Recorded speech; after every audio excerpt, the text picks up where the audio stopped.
Hello YouTube, welcome to my channel.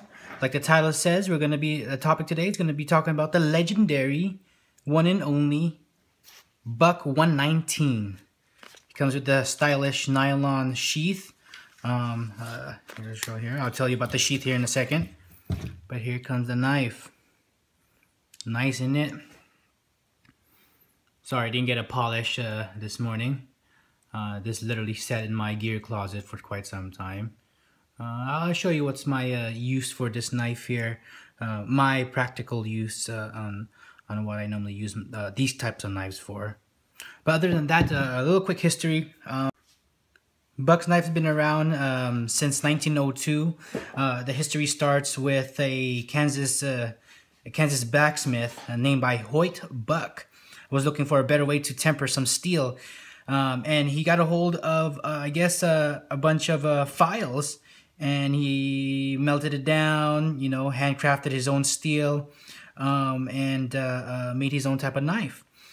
Since then, of course, I believe after World War II, they used some of his knives down there. They moved around from the Pacific Northwest to San Diego, California, and a bunch of other histories, a bunch of other things that actually have been happening within their family, and now owned by, I believe, with Buck and Son. I could be wrong at that one. Correct me in the comments there if I am. But nonetheless, it's a really good company. It's been around since 1902. Again, 113 years in the making, right? So the company, it's reliable. They do warranty their knives. Their warranty is actually, it sounds kind of cool. It's called the Buck Forever Warranty. The warranty comes with a free of defects in materials and workmanship for the lifetime of the knife. Well, there it is, right? The knife is well designed. A lot of companies, if they put a forever or a lifetime warranty, they call it. That means they're proud and they are really. It's a real honor to actually have these type of knives, to believe it or not. I'm so impressed they're actually still producing them. As soon as they stop producing, if they stop producing them, hope you guys don't. But these knives will be in the making of a collecting knife, which they are now, I think. This particular knife, it's categorized as a hunting knife itself. What I use this knife for, to be honest with you, I don't go hunting at all. I just show it off to my buddies, believe it or not. Sometimes when my buddies come over, we got to talking about knives and all the other topics we actually talk about. And I whip this out, and they always say, "Wow, nice knife. Feels like it has a tactical feel, an old school tactical feel to it." And that's what I think it was used for back then. But it is categorized as a hunting knife. This is a blood groove, from my understanding. Don't know if that actually works. You guys tell me if those type of things work. It has a clip point design, a very aggressive belly, because from my understanding it's hunting, so you use it for carving purposes or for skinning purposes. The size of the knife is first of all, the blade is a 6-inch blade. More than enough to do a lot of actual camp tasks too as well. It has it feels like it has a hollow grind to it. It's a clip point design, a really pointy tip. I believe on the Buck's website they say you can use it also to poke things and poke little holes in your belt for some reason. The actual practical use for it is a hunting knife itself. The steel is made out of a 420 high carbon steel. I believe it has a Rockwell hardness of 58. The 420 high carbon steel is easy to sharpen. I sharpened this knife about 2-3 times already, and it's razor sharp.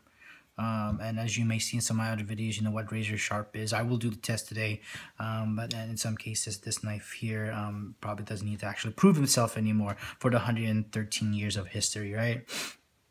Moving forward here, the weight of the knife is 7.5 ounces. It's a heavy knife to lug around if you do hiking I would actually use this for more of a camp knife if I'm going to use these knives, but this actually just stays in my gear closet, to be honest with you guys. I only whip this out just if I want to fondle with it a little bit. I want something else to look at, more old-fashioned. Been in the game for quite some time. The handle material, that's where it comes. I believe maybe the cost. It's Coca-Cola diamond wood, they call it. The version I have here is pretty neat. It's a good wooden handle type of knife itself. If you want something more ergonomics, of course, this might not be the one for it, as the design goes. And they're keeping this design the same. They're not going to change this knife, guys. The version I have here, I don't know if you guys can see that. Here, let's take a look. Get it closer to the camera. It's buck 119, and there's a little symbol right there. I'll roll in some footage here.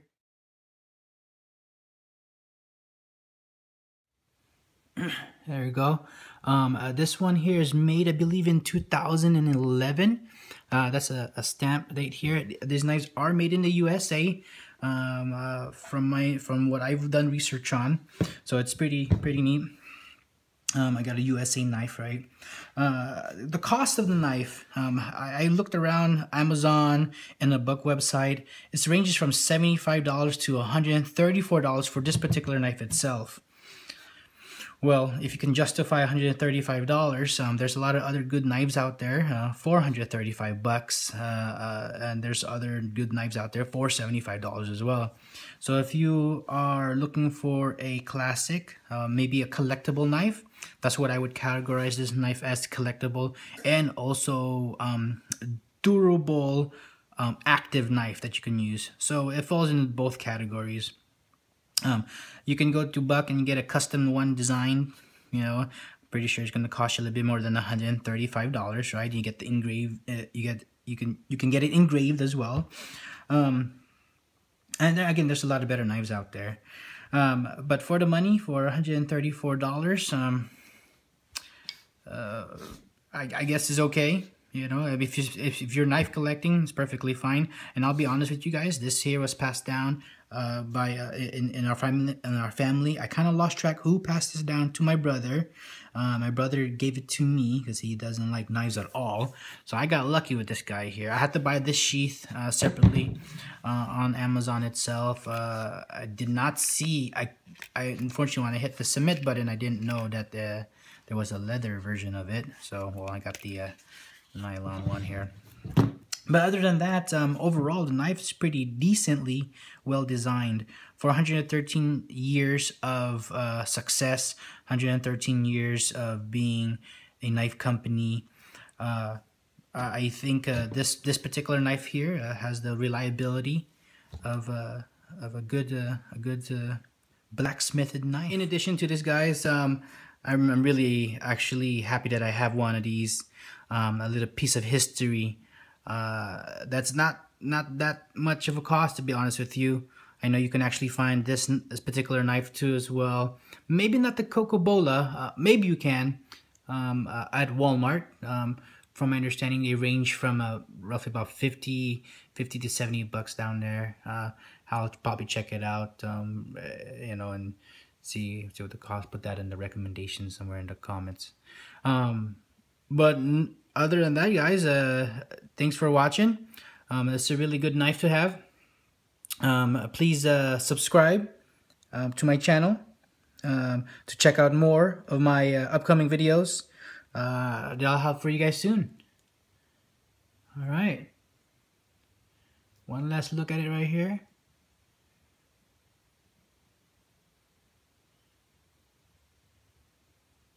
There we go. 119.